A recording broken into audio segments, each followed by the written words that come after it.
할렐루야. 저는 오늘 이 나오미와 룻이라는 제목으로 은혜 말씀을 나누겠습니다.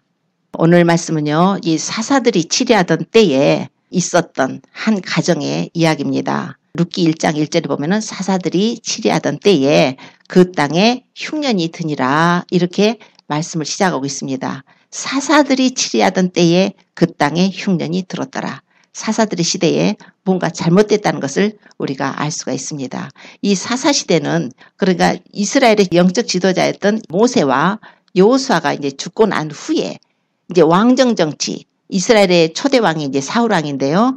그 왕정 정치가 시작되기 전에 약 350년간의 그 기간, 그러니까 영적으로 이제 무정부 상태 같은 가장 영적으로 암흑시대와 같은 그 시대가 바로 사사시대입니다. 왜냐하면 영적 지도자가 없기 때문에 사람마다 소견에 좋은 대로 행하였더라. 이게 사사기에 기록된 말씀입니다. 사사기 보면은 사람들이 어떻게 여호와 하나님을 섬길 줄을 몰라가지고 에브라임 지파의 미가라는 사람은 은으로 다 신상을 만듭니다. 은으로 신상을 만들어서 자기 집에다가 신상을 놔두고 여호와를 섬기는 거예요. 그런데다가 모세의 손자 게르손의 아들 요나단이 그때 있을 곳을 얻지 못해가지고 다닐 때 그 사람을 자기 개인 제사장으로 삼아가지고 자기 집에 은신상을 섬기는 제사장으로 해놓고 여호와께서 이제 내게 복을 주실 것이다 이렇게 생각을 해요. 그런데다가 또 당시에 삼손, 사사기에 나오는 삼손이 죽은 후에, 삼손이 단지파인데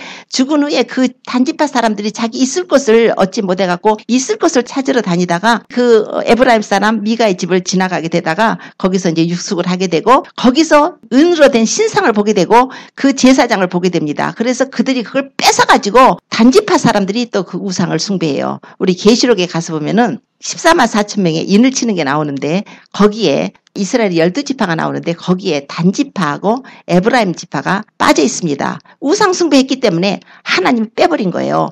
우상숭배라는 것은 그렇게 무서운 거예요. 자, 이런 상태에서 지금 사사들이 치리하던 때에 흉년이 들었을 때에 한 가정 이야기가 오늘 룻기에 소개가 되고 있습니다. 그때에 유다 베들레헴에 한 사람이 그 아내와 두 아들과 살았더라. 그런데 그 사람들이 모압 지방으로 가서 우거했다. 그 사람의 이름이 누구냐면 바로 엘리멜렉이라는 사람이었어요. 그 부인은 나오미고 그 아들은 말론, 그 둘째 아들은 기럨. 그런데 이 사람이 어디 사는 사람이냐면 유다 베들레헴 에브라스 사람들이더라 이렇게 말을 해요. 그래서 유다 사람이고요. 베들레헴에 살고 있고 에브라스 사람이더라. 에브라시라는 것은 누구냐면 갈렙의 부인의 이름이 에브라시입니다. 그러니까 갈렙, 그 구약시대의 영웅이었던 갈렙의 자손들이에요. 그리고 이 엘리멜렉이라는 사람 이름은 무슨 뜻이 있냐면은 엘리라는 것은 나의 하나님, 우리 예수님께서 이제 십자가의 고난을 받으시고 운명하시면서 엘리 엘리 라마 사박다니 그러시죠. 나의 하나님 어찌하여 나를 버리셨나이까 그러시죠. 엘리 나의 하나님이에요. 멜렉이라는 것은 왕이에요. 그러니까 엘리멜렉이라는 이름은 여호와 나의 하나님은 왕이시다. 그러니까 굉장히 신앙이 좋은 집안 사람인 것을 금방 알 수가 있어요. 자녀의 이름을 엘리멜렉을 지을 때 하나님이 여호와께서 우리의 왕이시다라고 지었으니까 얼마나 신앙이 좋은 집안입니까? 그 엘리멜렉이 그런데 두 아들 이름을 지었는데 좀 특이하게 지었어요.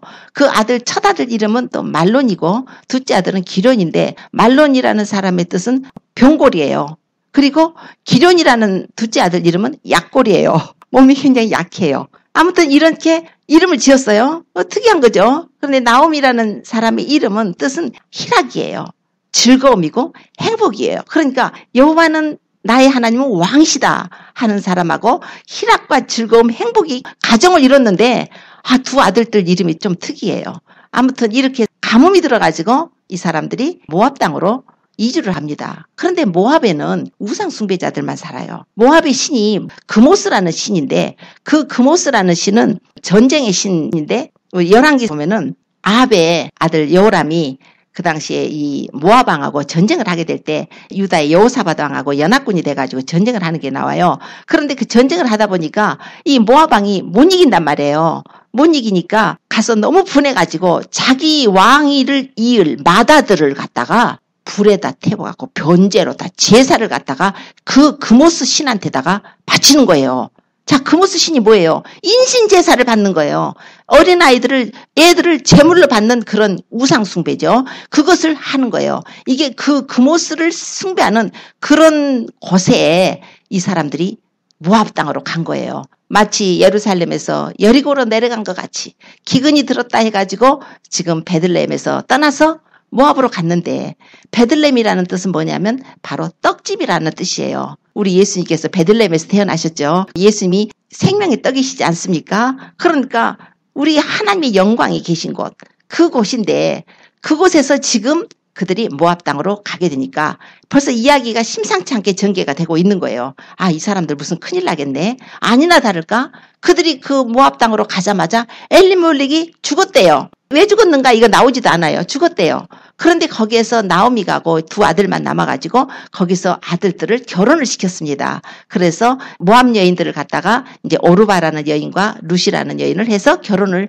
두 아들들을 시켰는데, 거기서 산지 10년쯤 되니까 두 아들이 아까 이름이 그랬다고 그랬잖아요. 병골이고 약골이라고 그랬잖아요. 두 아들이 죽었어요. 죽고 나니까 얼마나 나오미의 마음이 고통스럽겠습니까? 야, 정말 내가 하나님의 집을 떠나서 이 모압 땅에 와가지고 하나님이 금하시는 그 이방 제자들하고 결혼을 시키고 남편도 보내고 두 아들을 보내고 나니까 그 마음이 얼마나 고통스럽겠어요. 여호와의 손이 나를 치셨구나.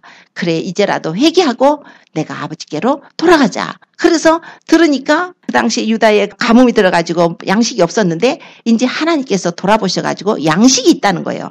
아, 돌아가야겠다. 내 고향으로 돌아가야겠다. 그래서 두 며느리랑 함께 길을 가고 있습니다. 두 며느리랑 가다 보니까 며느리들 보니까 불쌍해요. 얘들아, 나랑 같이 가지 말고 너희들은 가서 새 남편 만나서 살아라.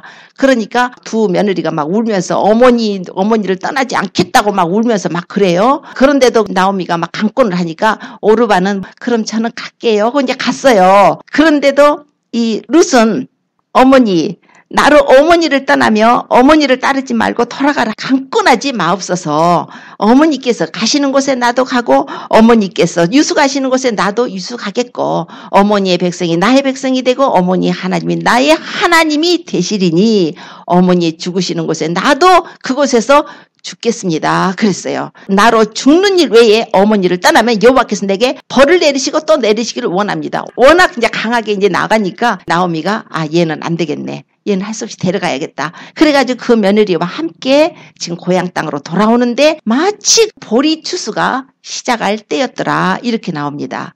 그래서 보리 추수가 시작할 때라는 것도 굉장히 영적인 의미가 있어요. 그래서 가서 이제 여자 둘만이 뭘 해먹고 살아요. 남편도 죽고 두 아들이 죽었는데 그야말로 너무나 불쌍하게 됐을 때 며느리가 이렇게 얘기를 해요. 어머니, 지금 보리 추수 시작하니까요. 내가 들에 가서 이삭을 줄게요. 이삭을 죽겠다고 하니까 어머니가 가라고 그래요. 그 당시에 가난한 사람들을 위해서 이삭 줍는 것이 이제 허용이 됐으니까 추수할 때. 그래서 그 이삭을 주스러 나갔는데 마침 보아스라는 그 사람의 밭으로 갔다는 거예요. 굉장히 좀 뭔가 하나님께서 역사심이 느껴지는 거예요. 요나가 하나님 명령을 어기고 다시스로 갔잖아요. 니느웨로 가가지고 회개하라고 선포를 했더니 싫어요. 그리고 요바로 내려갈 때 마침 다시스로 가는 배를 타는 거예요. 이 마침이라는 것이 참 축복으로 가는 길이 있고 또 어려운 길로 가는 길도 있는 거예요. 그러니까 이게 모든 것은 하나님의 섭리입니다. 그래서 가서 봤는데 또 우연찮게 마침 보아스가요. 또 베들레헴에서 왔대요. 하나님이 그렇게 만나게 해주시는가 몰라요.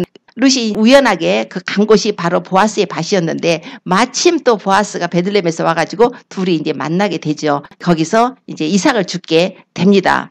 그런데 이제 보아스가 와서 보니까 젊은 여자가, 이방인인 여자가 이렇게 죽고 있으니까 그 일꾼들에게 저 여자가 누구냐? 그러니까 저게요, 나오미랑 같이 왔던 이방인 여자 룻이라고 그렇게 얘기를 합니다. 그러니까 너무 불쌍한 거예요. 그래서 보아스가 와가지고 딸아 이리 오너라 해가지고 이제 먹을 때 이리 와서 떡도 먹고 그 떡 조각도 초에다 찍어서 먹으라. 목마르거든 가서 우리 소년들 물기로 온 데다 가서 마시고, 그리고 내가 소년들한테 네가 줬을 때 너를 책망하거나 꾸짖지 못하겠으니까 다른 밭으로 가지 말고 꼭 이 밭에만 우리 소년들을 따라서 이 밭에서만 다니면서 네가 이삭을 주어라. 뭐 이러면서 굉장히 배려를 이제 해줍니다. 그러고서 또 소년들한테는 뭐라고 하냐면 보아스가 줌에서 일부러 빼놓으래요. 줌에서 빼가지고 이삭을 줍도록 하라고. 그래서 이제 룻이 주워가지고 떠니까 한 에바 정도가 되는 거예요. 한 말 정도가 되는 거예요. 보리를 얼마나 많이 빼줬던지. 그래가지고 주워가지고 집에를 갑니다.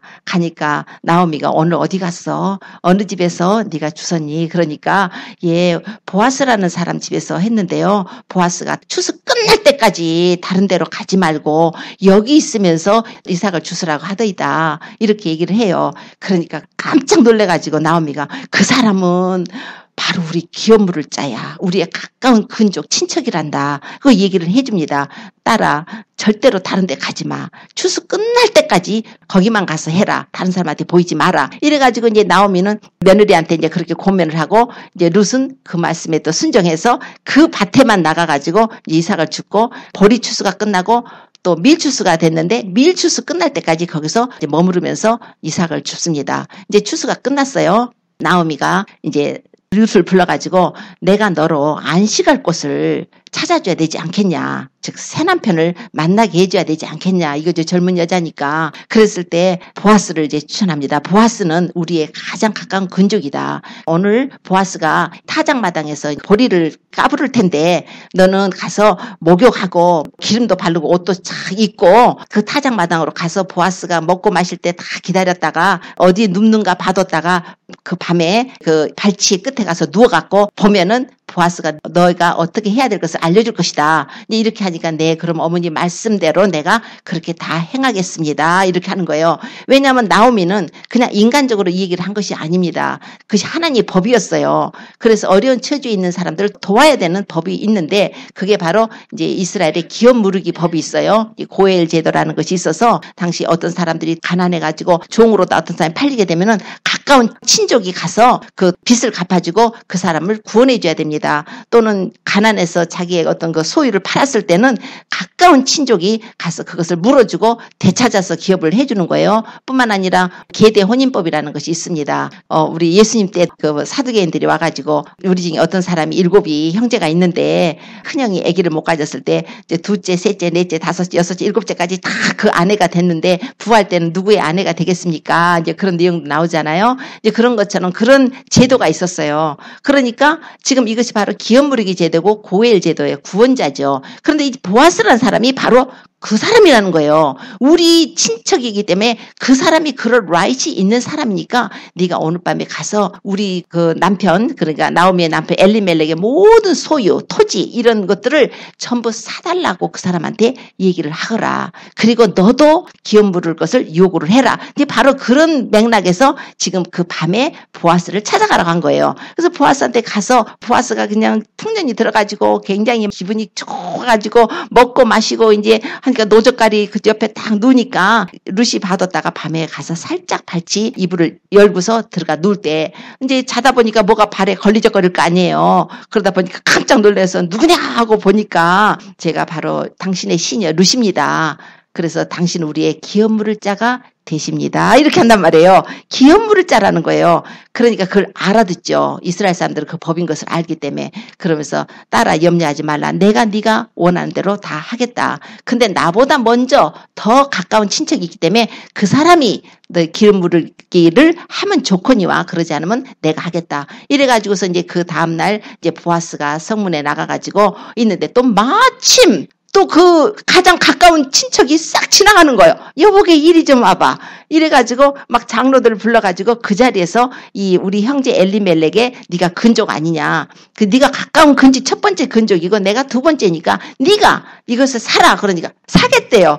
그래? 그럼 살려면 그 룻에게서 사가지고 룻을 위해서 그 엘리멜렉의 자손 그 말론을 위해서 말론의 아내 룻에게서 사가지고 그 씨를 기업을 있게 해줘야 된다고 하니까 그럼 내 기업에 손해가 있을까 싶으니까 않겠다는 거예요.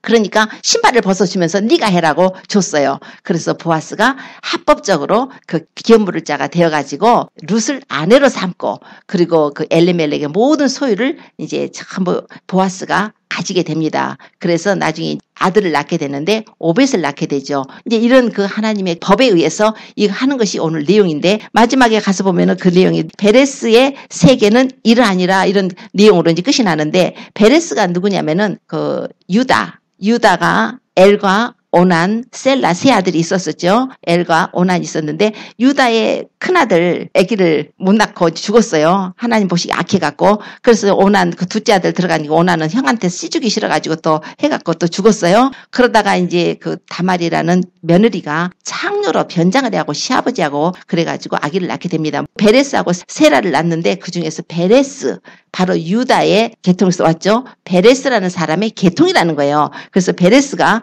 헤스론을 낳고 헤스론이 람을 낳고 람이 암미나답을 낳고 암미나답이 나손을 낳고 나손이 살몬을 낳고 살몬이 보아스를 낳고 보아스가 오벳을 낳고 오벳이 이세를 낳고 이세가 다윗왕을 낳으니라 그래요. 그러니까 보아스의 아버지 살몬이 누구냐면 또 기생 라합의 남편이에요. 기생 라합하고 결혼한 사람이니까.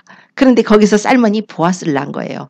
보아스는 룻을 통해서 오벳을 낳고 오벳은 이세를 낳고 이세는 다윗왕을 낳으니라. 이게 바로 예수님의 족보예요. 예수님의 족보에 이 여자가 들어갔는데 마태복음에 가서 보면은 마태복음 1장에 족보가 나오는데 남자가 42명이고 여자가 5명이 족보에 기록이 돼 있어요. 이 이스라엘 사람들은 여자는 숫자에 안 칩니다. 그래서 예수님께서 오병이의 기적 행하셨을 때도 여자와 아이들 외에 남자만 5,000명, 여자 아이들은 세지도 않아요. 인구수에. 그런데 그런 그 사회적인 가부장적 제도의 그런 사회에서 여자들의 이름이 당당하게 예수님의 계보에 5명의 여자가 올라가 있어요. 그 중에 하나가 룻입니다. 놀랍죠? 하나님이 이것을 적으신 것은 바로 예수 그리스도를 통해서 이방인도 그리스도로 말미암아서 구원에 참여할 수 있다는 이제 그런 이제 뜻에서 이렇게 기록이 된 것입니다. 오늘 보면은 룻하고 오르바라는 두 여자가 나와요. 그럼 이 오르바하고 룻을 두 여자를 봤을 때 이 두 여자는 우리 크리스찬으로 보게 된다면은 두 여자는 다 믿는 사람이에요. 어떻게 해서 믿게 됐어요? 바로 나오미를 통해서 믿게 됐어요. 나오미는 이스라엘을 상징해요. 그리고 지금 룻이나 오르바는 우리 이방인들이죠. 그래서 우리는 예수 그리스도를 믿는 사람들은 바로 나오미를 통해서 예수 그리스도를 믿는 거예요. 지금 룻이 뭐라고 하냐면 어머니 하나님이 나의 하나님이 되시리니 그랬어요. 그러니까 어머니 하나님이 나의 하나님. 신앙의 영향력이 며느리들한테 가가지고 비록 그 남편도 죽고 두 아들은 죽었지만 며느리들이 고백한 것이 어머니 하나님이 나의 하나님이라는 고백을 하는 거예요. 나오미의 신앙심이 하나님을 경외하고 사랑하는 자이기 때문에 그 신앙심으로 그 두 며느리가 믿게 된 거예요. 그러니까 그 민족을 통해서 이제 받아들이게 된 거예요. 보아스는 누구냐면 보아스는 바로 예수 그리스도의 예표입니다. 그러니까 이 내용을 보면은 엘리멜렉과 그 두 아들과 나오미가 이방 땅으로 갔어요. 이방 여인들에게 복음이 전해졌습니다. 여호와 하나님을 전했지만 이스라엘의 하나님이 증거가 됐어요. 그래가지고 이렇게 왔는데 누가 있었어요? 보아스가 계셨어요. 이스라엘의 혈통을 타고 예수 그리스도를 만나게 된 거예요. 예수님께서 이스라엘 민족을 통해서 오셨다는 거예요. 그래서 우리 이스라엘하고는 우리 이방들 교회들은 뗄래야 뗄 수 없는 관계예요. 예수님께서 바로 그쪽에 아브라함의 혈통, 다윗의 혈통으로 예수님이 오셨단 말입니다. 그래서 우리는 그들을 통해서 우리가 복음을 받아들였죠. 그래서 뭐라고 하냐면 나오미가 보아스는 우리의 근족이다 그래요. 지금 이스라엘 민족을 통해서 우리가 복음을 받아들였죠. 그래서 예수님께서는 그 예수님의 12제자와 많은 제자들을 통해서 복음이 온 천하에 이렇게 증거되게 하셨습니다. 그래서 우리가 지금 복음을 받아들였어요. 룻과 같이 그 보아스를 만난 것처럼 보아스가 이제 신랑이 되는 관계가 지금 나오고 있지 않습니까? 그런데 룻이 그 보아스의 밭에서 이삭을 주어요. 그것이 무엇을 말씀하냐면 바로 생명의 떡이신 예수 그리스도. 보아스의 밭에서 있는 거예요. 다른 밭에 없어요. 보아스의 밭에서 이삭을 주어가지고 그 볶음곡식을 보아스가 주면서 하는 말이 와서 이리 와서 떡을 먹고 그 네 떡 줘갖고 초에다 찍어라 그래요. 보아스가 예수 그리스도 예표라면 우리는 예수 그리스도를 말미암아 생명의 떡을 먹고 그 초에다 찍는 거예요. 초는 바로 예수님의 보혈을 의미해요. 그래서 우리는 예수님의 피로 말미암아서 그분의 깨뜨리신 몸에 흘리신 피에 우리가 동참을 하고 그러고 나서 그것을 남은 것을 어떻게 했어요? 보아스가 준 것 남은 것을 룻이 시어머니한테 갖다 드리는 거예요. 그리고 거기서 이삭을 막 주워가지고 아주 한 에바쯤 떨어가지고 한 말쯤 떨어가지고 그거를 가지고 어머니한테 갖다 드려요. 지금 말하자면 우리 이방인들이 먼저 이제 예수 그리스도를 지금 우리가 이방인들이 받아들여요. 물론 예수님께서 처음에 복음을 전하셨을 때는 이스라엘 민족의 복음을 전하셨지만 그들이 민족적으로 예수님을 영접하지 않았고 소수의 무리들 제자들을 통해서 예수님이 사명을 주셔서 그들이 나가서 이 이방 땅에 우리 예수 그리스도의 복음을 전했습니다. 그래서 우리가 예수님을 믿어요. 그 복음을 받아들였어요. 우리가 복음을 받아들였는데 로마서 11장 25절에 가면은 내가 너희에게 비밀을 말한다. 너희가 이것 모르기를 원치 않는다고 바울 사도가 뭐라 하냐면은 이방인의 충만한 수가 차기까지 이스라엘의 덜어는 완악해졌다는 말씀을 해요. 이스라엘 사람들이 지금 예수님을 안 믿어요. 이스라엘 사람들은 유대교예요. 지금도 짐승을 잡아서 피를 흘려서 그걸로 제사를 드려야만 하나님이 받는다고 생각을 하는 민족이에요. 지금 성전이 없어서 그렇게는 못하고 있어도 이제 좀 있어서 성전을 짓게 된다면 다시 제사가 부활이 될 것입니다. 그런데 이 룻기를 통해서도 어떻게 됐냐면 룻이 어머니와 함께 가는 거예요. 어머니는 보아스를 소개해 준 자죠. 어머니는 이스라엘로 치면은 이스라엘은 우리에게 예수 그리스도를 소개해서 우리가 예수님을 먼저 영접을 했습니다. 그리고 예수님을 만나가지고 먼저 떡을 먹고 그분의 깨뜨리신 몸과 흘리신 피에 동참을 하고 우리가 예수님을 영접을 했어요. 그런데 이제는 우리가 그 먹었던 이삭을 지금 주웠던 이삭, 그것은 바로 복음을 전하는 거예요. 복음을 전했기 때문에 이삭을 줍는 거예요. 우리가 지금 알곡들을 이렇게 줍지 쭉정이 줍는 거 아니잖아요. 우리 이방인들에게 주신 시간들이에요. 우리는 가서 그 보아스의 밭에서 예수 그리스도의 복음 안에서 우리가 마음 놓고 복음을 전하고 이삭을 주어줘야 되는 거예요. 지금 열매들을 받아야 돼요. 그래서 많은 사람들에게 구원으로 이끌 수 있도록 해서 우리가 지금 또 그 남은 것을 갖고 가서 그 나오미에게 주는 것과 같은 이스라엘 민족들도 결국은 이방인들을 통해서 또 복음을 다시 듣게 되는 거예요.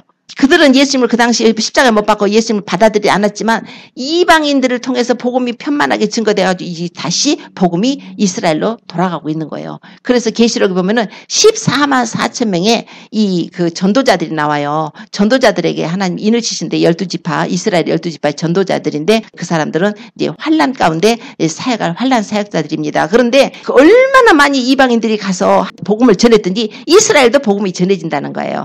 그리하여 온 이스라엘이 구원을 얻을 것이라고 로마서 11장에 말씀을 합니다. 이게 바로 하나님의 큰 그림이에요. 예수 그리스도께서는 이스라엘 통해서 오셨고 그리고 그 분을 통해서 거기서 복음이 전해졌지만 우리 이방인들이 먼저 예수 그리스도를 받아들여서 구원의 반열에 들어오고 이제 우리가 다 받아들여진다면 마지막으로 다시 이스라엘이 이제 회복되는 역사가 일어나게 되는 것입니다. 이스라엘이 회복할 때에 오늘 보니까 룻이라는 여자하고 오르바라는 여자가 나와요. 오르바는 어떻게 됐어요? 오르바라는 이름은 꽃보단 목 이런 그리고 이 젊음, 구름 뭐 이런 뜻이 있더라고요. 그러나 룻이라는 이름의 뜻에는 우정이라는 게 있어요. 동료, 동반자. 그래서 우리는 룻과 같아야 되는 거예요. 이스라엘과 동반자 역할을 해야 돼요. 이스라엘을 그냥 너희는 노발이야 하고서 우리가 이스라엘 관심을 안 가지면 완전히 오르바와 같은 세상을 따라가는 사람. 그래서 성경에 보면은 대만은 세상을 사랑해서 데살로니가로 갔고 하고 디모데에게 사도 바울이 말하는 내용이 나오죠.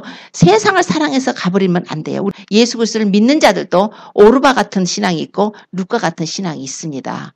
그래서 우리는 끝까지 룻과 같은 신앙을 가져야 되는데 바로 예수 그리스도의 깨뜨리신 몸과 흘리신 피에 동참을 한 자라면은 바로 이제 이스라엘과 마지막으로 연합을 하게 될 것입니다. 그리스도 안에서 한 새 사람을 지어서 성령 안에서 하나님 아버지께 나아가는 역사라고 그래요. 이스라엘이 회복을 되고 그러니까 하나님의 뜻은 이스라엘을 통해서 예수 그리스도께서 오시고 이스라엘 통해서 복음을 전하시고 온 세상이 다 이렇게 구원을 받아서 하나님께 드려지는 열매가 되기를 원했는데 이스라엘이 예수님을 배척을 했죠. 그러나 하나님 뜻은 계속적으로 이어져서 먼저 이방인들이 구원을 받게 되고 그 다음에 마지막으로 이스라엘이 구원을 받게 되는 역사가 이제 이 룻기를 통해서 이렇게 보여주는 역사예요. 그래서 이제는 갈라지게 될 것입니다. 처음에는 어머니 따라서 어머니 백성에게로 가겠다가 두 사람이 그러더라고요. 그런데 나중에 어머니가 너희들 가서 새 남편 만나서 살으라니까 오르바는 그냥 떠나요. 그런데 룻은 못 떠나요. 왜요? 너무나 시어머니가 불쌍한 거예요. 시어머니를 놓고 그 노인네를 혼자 가라고 할 수가 없는 거예요. 그런데다가 여호와의 신앙이 있잖아요.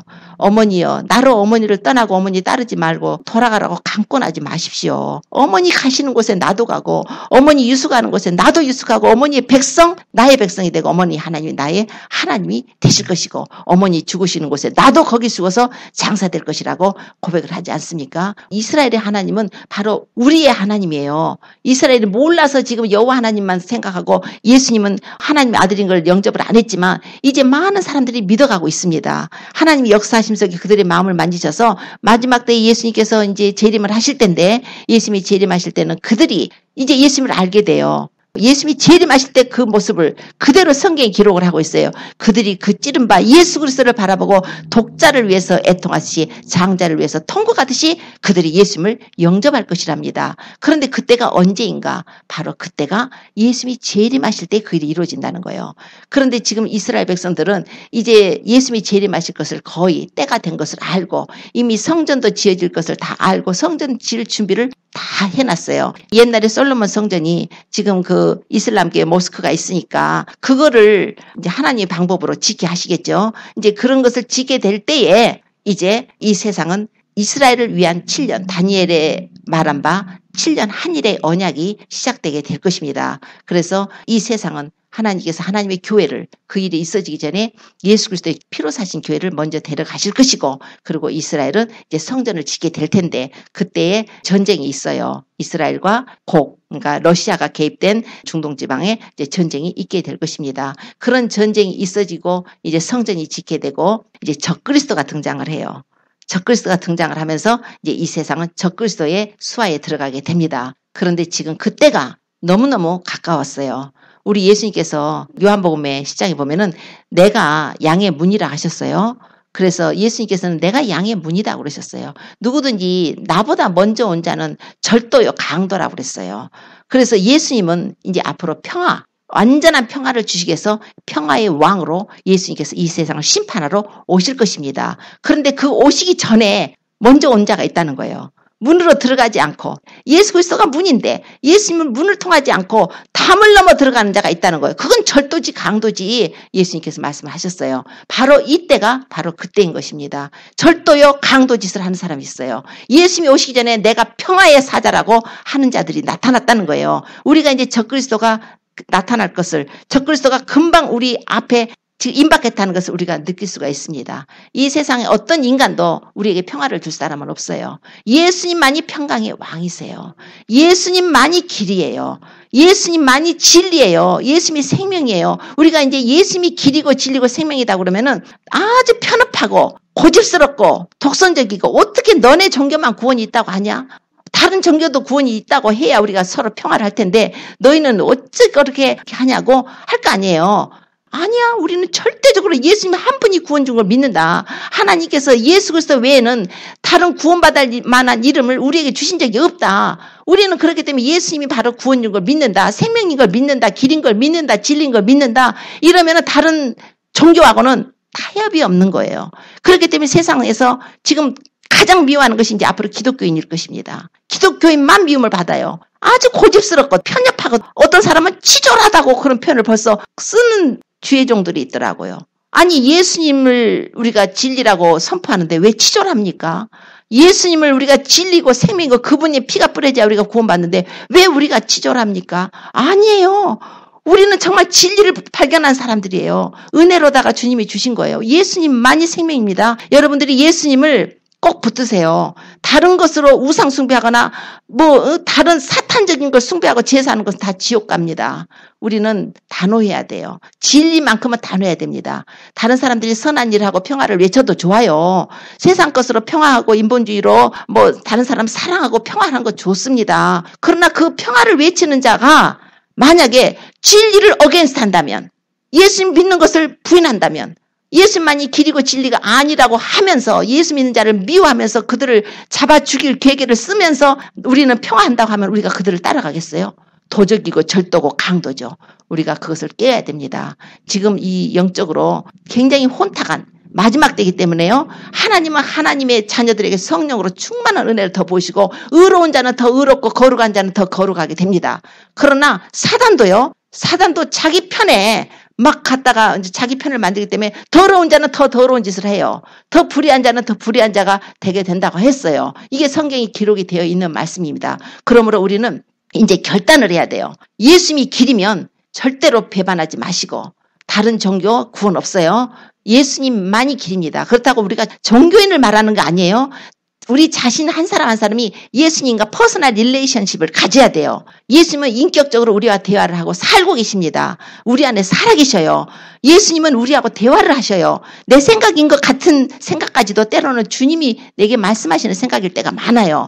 주님이 내 안에서 무슨 걸 생각나게 하셨는데 그게 성경의 말씀에 하나님의 말씀에 성품에 부합되는 것이면 성령께서 우리에게 말씀을 하고 계시는 것입니다. 사단의 음성을 듣고 사단을 따라가는 사람들이 있어요. 그것은 성경 말씀에 비춰봐서 성경의 그 하나님의 성품이 아닌 것을 따르면서 그것이 하나님이 주신 음성이라고 가는 미혹된 사람들도 있더라고요. 그러나 우리는 하나님께서 우리의 어떤 생각이나 음성이나 어떤 말씀을 주실 때 성경에 있는 말씀을 가지고 하되 그것이 하나님의 성품에 맞아야 돼요. 마귀도 때로는 하나님의 말씀을 가지고 가서 우리를 시험하기도 하기 때문에 말씀 받았어 하고 무조건 좋아하지 말고 그것이 그 어떤 시츄에이션에 하나님의 성품에 하나님의 뜻인가 아닌가 그거를 하나님의 성품인가 하면서 우리가 분별을 하면서 그것도 나가야 됩니다. 아무튼 이렇게 마지막 때에 우리가 이제 지켜야 될 것은 신앙이에요.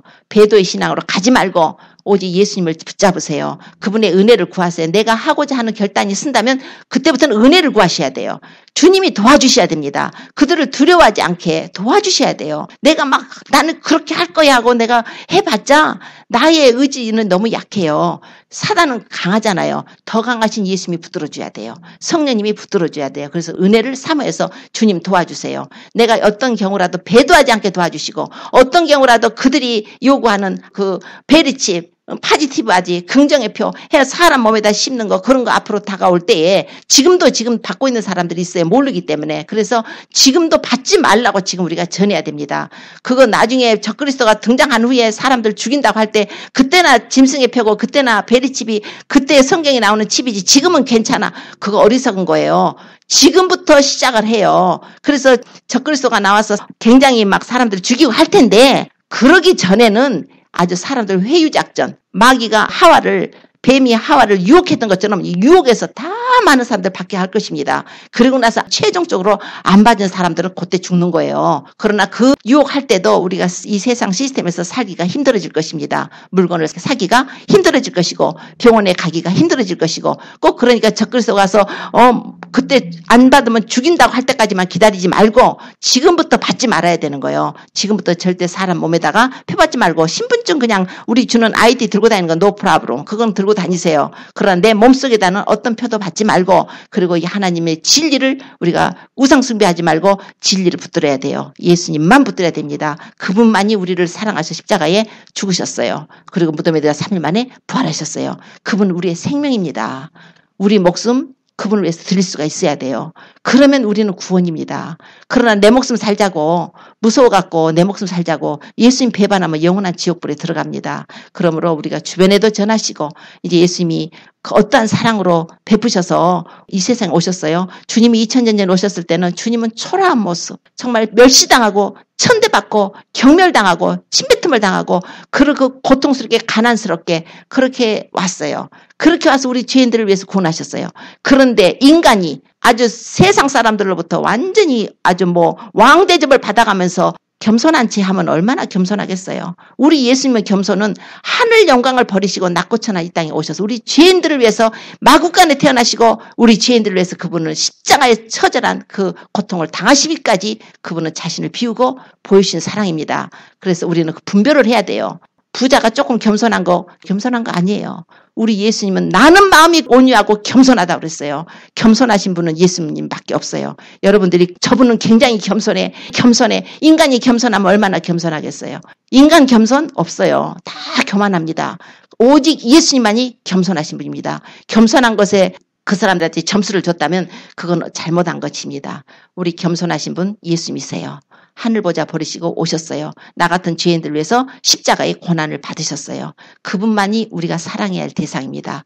그분만이 우리의 왕이세요. 그분만 우리가 높여야 되는 거예요. 그분만이 영광을 받으셔야 돼요. 이 세상에 어떤 인간도 영광 받으면 안 돼요. 이 세상에 어떤 인간도 영광을 받으면 그 사단의 일입니다. 우리는 오직 예수님만 영광 돌려야 돼요. 아버지 하나님만 영광을 돌리고 우리 성령님의 인도하심 속에 우리가 성령 충만을 받아서 영적으로 통찰력이 생기고 분별력이 생겨서 정말 마지막 때에 믿음을 지키고 예수님을 더 사랑하고 이제 분별력을 가져서 많이들 전도하시고 그리고 말씀과 기도로 우리를 무장을 하고 또 중보기도도 많이 하셔야 됩니다. 이웃들에게 용서하시고 이웃들 용서하셔야 돼요. 용서하시고 사랑을 행하고 그래서 우리가 무장해서 주님 오실 때 공중에서 나팔소리 날 때 주의 신부들 데려오실 때 그런 자들은 나팔소리를 듣게 될 것입니다. 그날에 주님 부르실 때 공중에 올라가서 어린 양 혼인잔치에 참여하는 저와 우리 모든 성도님 되시기를 예수님으로 축원합니다. 기도드리겠습니다.